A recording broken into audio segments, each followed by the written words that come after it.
semuanya, akhirnya setelah sekian lama kayaknya terakhir upload video yang bener-bener kayak konten terus-menerus tuh kayak udah 4 tahun yang lalu. Abis itu kayak berangsur-angsur menjadi pemalas, pemalas, dan pemalas.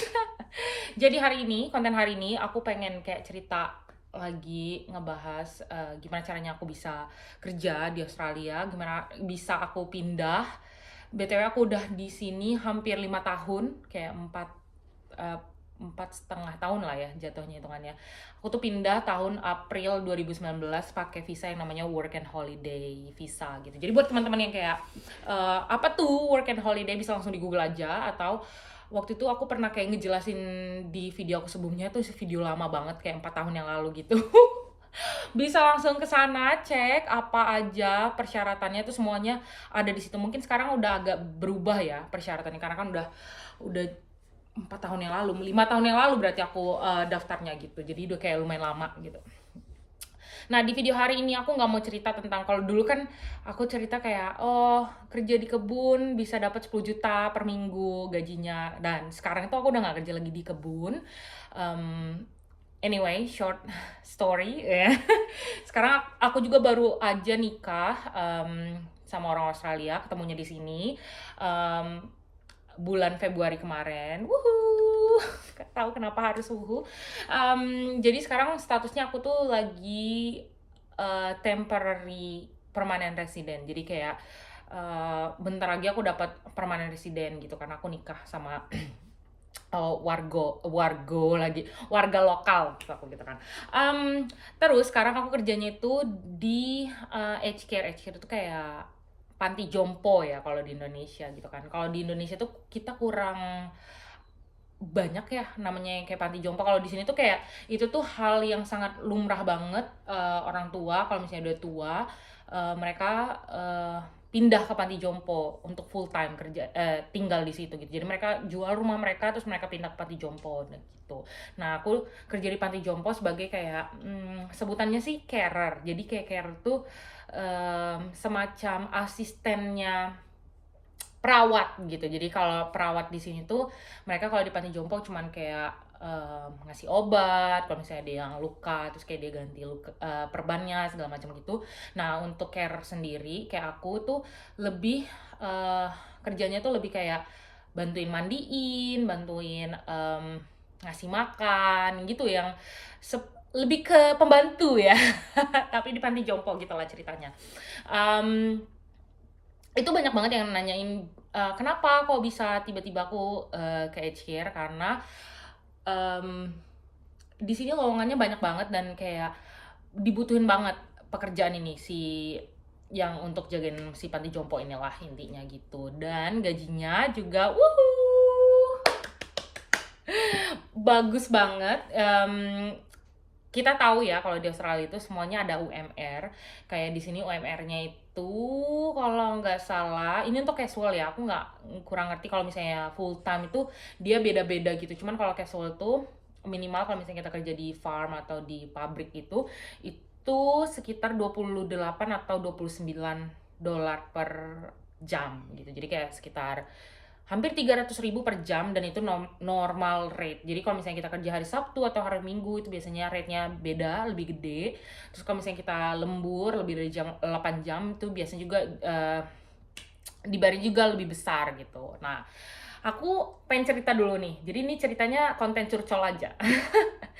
Jadi pas pertama kali aku datang ke Australia pakai WHV, itu aku kerja di kebun. Karena kan memang untuk visa WHV sendiri tuh kita tuh harus kerja di kebun gitu loh. Dulu zaman aku baru WHV tuh kita harus kerja di daerah-daerah yang udah ditentukan, dan kita tuh cuma bisa kerja maksimal 6 bulan dulu tuh. Jadi kayak dulu kerja pertama di kebun raspberry, metik-metik buah gitu, yang aku bikin video seminggu bisa sampai 7 sampai 10 juta. Itu karena metik buah itu tergantung kita seberapa cepat kita, karena itu dibayarnya seberapa banyak buah yang kamu petik, semakin banyak semakin besar juga gaji kalian gitu.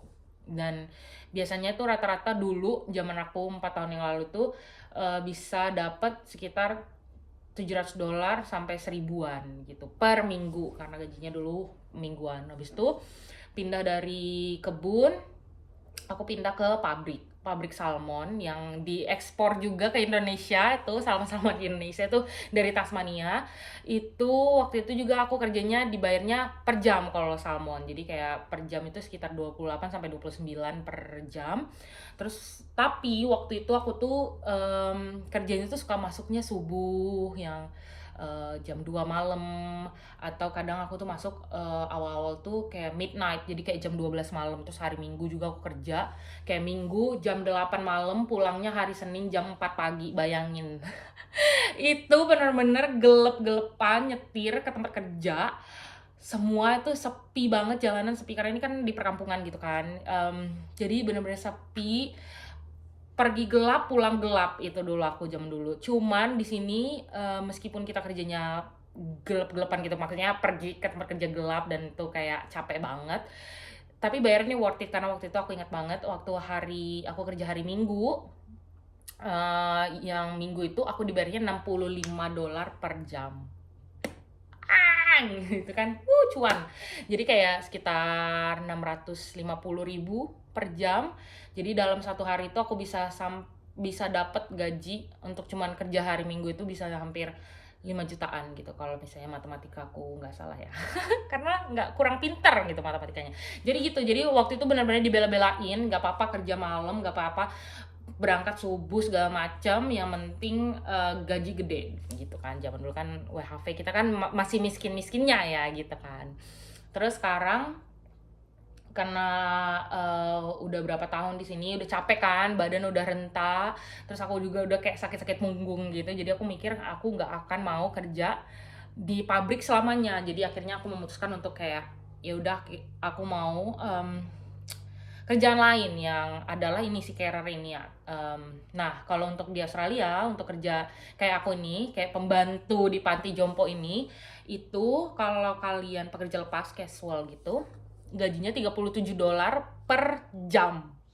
Dan itu yang kalau misalnya kamu tuh masuknya jam-jam 7 gitu lah, yang jam 7 sampai jam 3 itu kan biasanya shiftnya 8 jam kan. Jam 7 sampai jam 3 itu biasanya 37 per jam. Terus kalau misalnya kamu masuk sore, itu bayarannya kalau nggak salah waktu itu $41 per jam. Jadi kayak 400 ribuan gitu per jam, dan itu worth it banget. Karena aku sendiri sih enjoy kerjanya, happy. Karena kita banyak ketemu sama nenek-nenek, kakek-kakek, dan mereka tuh sweet banget sih. Rata-rata mereka sweet banget dan baik banget. Kayak selalu nyapa, selalu senyum, selalu kayak, oh kamu tuh baik sekali, bantu aku kayak gini. Dan mereka tuh di sini selalu kayak, makasih ya kamu udah bantuin gitu. Jadi kayak ngerasa, wah ini kerjaan kita sekalian nabung pahala gitu lah ceritanya. Jadi aku sih so far enjoy kerjaannya. Cuman ya memang nggak selamanya kerjaan itu selalu happy ya. Maksudnya di ini juga, kerjaan aku sekarang juga ada challenge-nya juga. Kayak misalnya kadang ada orang-orang yang kayak misalnya dia udah agak pikun, jadi kadang mereka agak agresif gitu loh, karena kan memang otaknya udah nggak jalan sempurna gitu kan. Jadi mereka kadang suka agresif, suka mukul, suka kadang tiba-tiba ngeludahin gitu. Jadi kayak ya harus banyak-banyak sabar sih, tapi ya balik lagi mereka kan udah pikun gitu, jadi kayak ya udah. Dan juga ada beberapa juga orang-orang tua yang agak rasis, karena kan kita bukan kulit putih ya bunda ya. Jadi kadang mereka kayak, oh aku nggak mau dirawat sama kalau yang bukan kulit putih, kadang ada juga kayak gitu. Jadi kayak challenge yang sebenarnya ada dimanapun gitu, nggak cuman kerja di tempat ini. Karena aku dulu juga pernah kerja di pabrik keju juga, itu orang-orangnya bener-bener kayak nggak friendly, rasis, dan mereka tuh nge-treat kita karena kita orang dari negara Asia, terutama dari negara-negara miskin ya. Mereka ngerasa kayak kita tuh lebih baik daripada kamu tuh datang dari negara miskin gitu, segala macam lah, banyak yang seperti itu. Jadi begitulah. Cukup sekian video kali ini. Jadi kita cuman kayak ngobrol-ngobrol tentang update kehidupan tentang kerjaan aku sekarang. Aku udah gak budak pabrik lagi, bukan budak kebun lagi, tapi sekarang udah jadi kayak agak berbeda kerjaannya.